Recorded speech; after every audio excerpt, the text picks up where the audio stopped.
Hello everyone and welcome to a very nice game from the Asian Championship 2018. It's a game between Wei Yi and Alireza Firouzja. I don't think either of them need any introduction, so I suggest we just go on with the game. And I'm waiting for some 4 books to arrive. I ordered 4 books about Jose Ro Capablanca that I will be using in my Capablanca saga, as that is our next big series. Until that arrives, we're just gonna check up on some of the other games from your suggestions, maybe a couple of more games from Alpha Zero, and as the London Chess Classic has finished, we will check up on the Sunway Sidgas tournament that is currently being played, the 5th edition. But this game, like we said, the Asian Championship, I don't know if you've seen, Wei Yi won that tournament, so an excellent achievement for the Chinese Grandmaster. But this game, it's really wild. It features the Sicilian defense, but a very rare variation where all the 4 bishops get Fianchetto. So it's a very nice line, and I'm sure you're going to enjoy it, as it's really just a wild game. So without further ado, let's dive straight into it. Wei Yi has the white pieces, and he opens with e4. We have c5, like we said, the Sicilian defense, knight to c3, and d6. Sorry about that. We have knight g2 e2, so we start off as the closed Sicilian, but knight to c6, and now d4 nonetheless. We have captures, and knight to f6, we've transposed into the open classical variation of the Sicilian. And here you could go bishop to c4 into the Sozin attack, you could go bishop g5 into the Richter-Rauser, but here we have g3. The Fianchetto variation, Wei Yi prepares the Fianchetto, the light square bishop. And black does the same. We have g6, and now knight captures on c6. You might think it's odd, capturing like this, allowing black to strengthen the center, but if you start with bishop to g2, then black can always capture in the center, and after queen captures bishop g7, you will always have to lose a tempo to go back with the queen, as you don't want to allow this tension.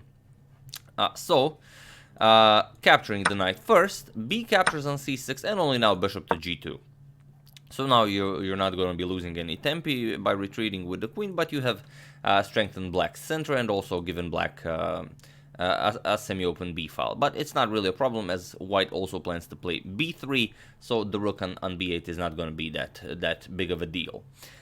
Bishop to b7 by black. Here, this position has been played many times before, and here bishop to g4 was played, bishop to d7 was played, bishop to g7 was played, but bishop to b7 is a new move, and already from move 7 we have a completely new game on the board. We have b3 as prepared, bishop to g7, bishop to b2, we have castles, and now comes queen to c8.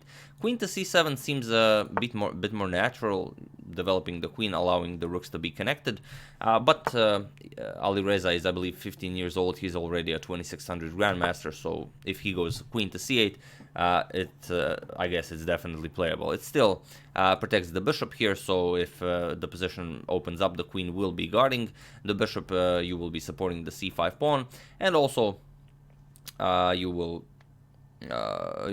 make room for this rook to, so the rook can enter the game. Queen to d2, Wei Yi now develops the queen, connects rooks, and now rook to d8. A nice developing move for black, also places the rook on the same file as white queen. Rook a to d1, simply developing, and now comes c5. A very nice move that releases the bishop. Now it becomes active, but also kind of keeps an eye on the d4 square. So perhaps black could have some ideas, maybe knight d7 to e5 to c6 to d4.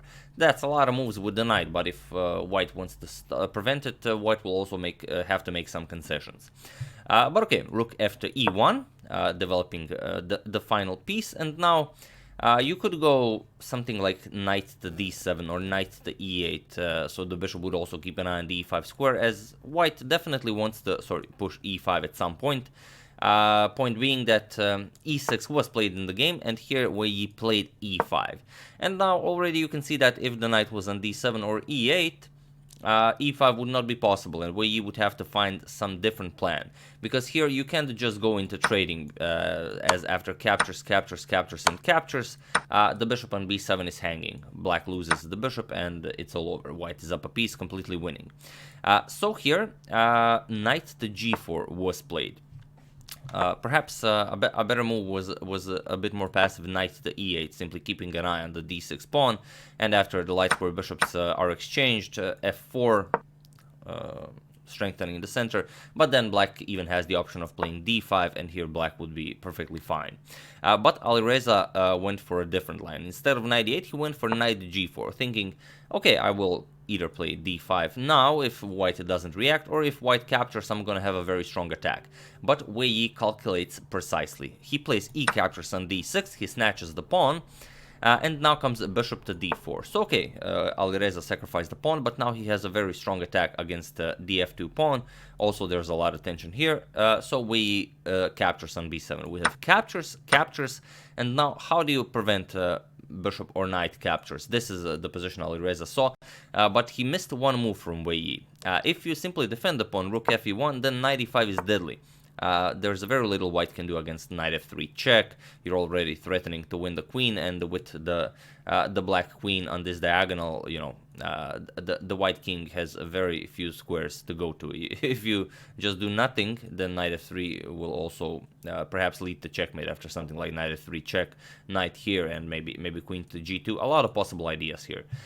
So Wei Yi has one move that Alireza overlooked, but it's basically the only move white can play to, you know, retain the edge in this position.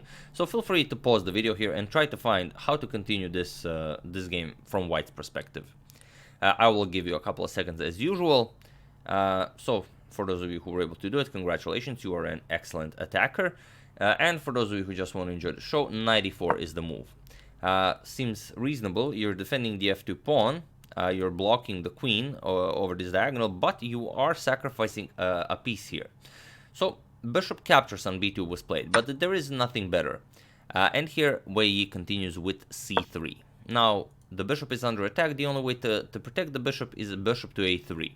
Bishop to a3 is played here, and now comes queen to f4. Attacking the knight here, so you're either forcing the black to move the knight, but black doesn't really have any squares to move to. You can't go f6, you can't go h6, the queen is covering h6, you can't go knight e5.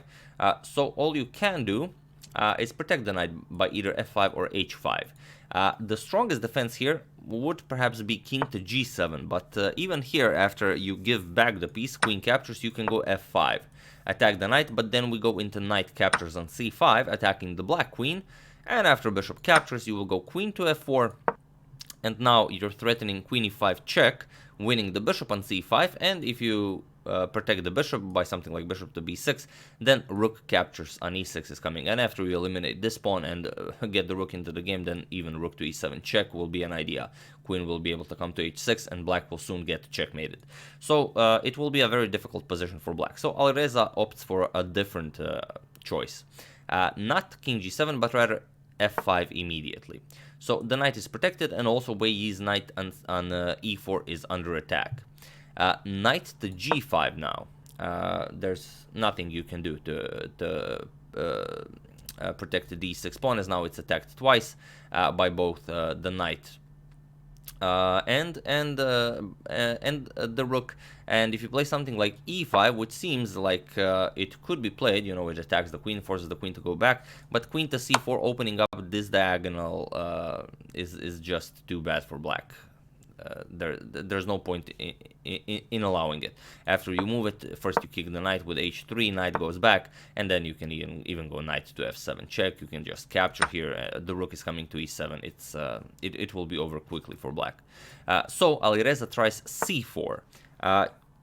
You're up a piece, but as long as your bishop is stuck here on a3, you're not really up a piece. So c4, trying to activate this bishop at least somehow. Perhaps bishop to c5 to attack the f2 pawn would be nice. And Wei Yi can proceed by going knight captures on e6, but first things first, not allowing this bishop to come back into the game. b4. Alireza tries to free the bishop however possible. We have bishop to b2 going after the c3 pawn, and only now does Wei Yi capture on e6. Knight captures on e6. So what do you play here? You can really save the rook. If you play something like rook d7, you get knight c5. Again, the queen and rook are under attack. If you go something like rook e8, then d7 is coming. And again, you're either gonna lose the rook, or you're gonna move the rook and then allow d8 with queen, and then after captures you can, you're gonna lose the game, but you can even get a nice checkmate such as this one.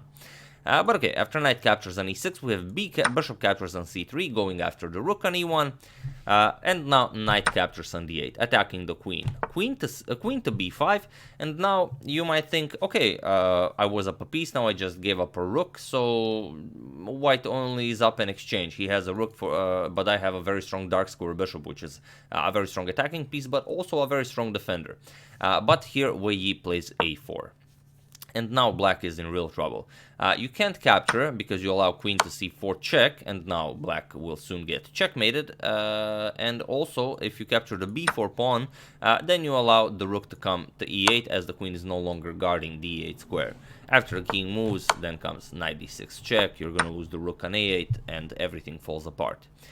So, Alireza here tried knight captures on f2, with the idea of knight to h3 check, winning the queen, but Wei Yi doesn't mind. A captures on b5, we have knight to h3 check, and here Wei Yi simply played king to f1, and it was in this position that Alireza resigned the game, not playing king g2, allowing the knight to capture the queen with check, because here with the best play, for example, knight captures on f4, as you do have to, grab the queen. Rook to e8 with check is coming, and after the king moves, simply g captures on f4, and now you're simply up a whole rook. Also knight e6 check is the threat, capturing the other rook as well, and black would have very little to offer here, resistance wise. So yeah, after this king to f1, Alireza resigned the game, and a wonderful victory for Wei Yi, who not only created this beautiful gem, but also won the entire Asian Championship 2018. So yeah, it's very interesting. Where did everything go wrong for black? Most likely, since maybe not allowing e5, although perhaps instead of e6, maybe just going knight e8 or knight d7, taking control of the e5 square, not allowing e5 would make it easier for black, but even here after e5, yeah, knight g4 most likely, where things have taken the turn for the worst. But still, with like we said, with knight e8, it would still be possible, but Alireza decided to go for the active approach, not for the passive, and he should be commended for that, for active play, and for allowing us to enjoy chess on such a high level with such beautiful moves. But yeah, that's the game. I do hope you enjoyed it. I also, as you can see up in the left corner, there is some new merch available. So basically, here you can check out. These are basically the two designs that I have now that are new. I'm also going to add some of them new. You have the one I am an excellent subscriber, and the one just here to enjoy the show. So there are a couple of t-shirts, hoodies, and whatnot if you are interested in such things. But yeah, the link will be in the description below, so feel free to check it out. I would also like to thank Douglas Rife, Evan Bursey, Srđan Petrovic, Stefan Mila, and Don Dugan for your contribution to my channel. Thank you a lot, I really appreciate it. As usual, you can check two of my previous videos here. Thank you all for watching, and I will see you soon with some more games from your suggestions, some more Alpha Zero games, and until I receive my books on Capablanca, we're gonna start our next big series. Thank you all, and I will see you soon.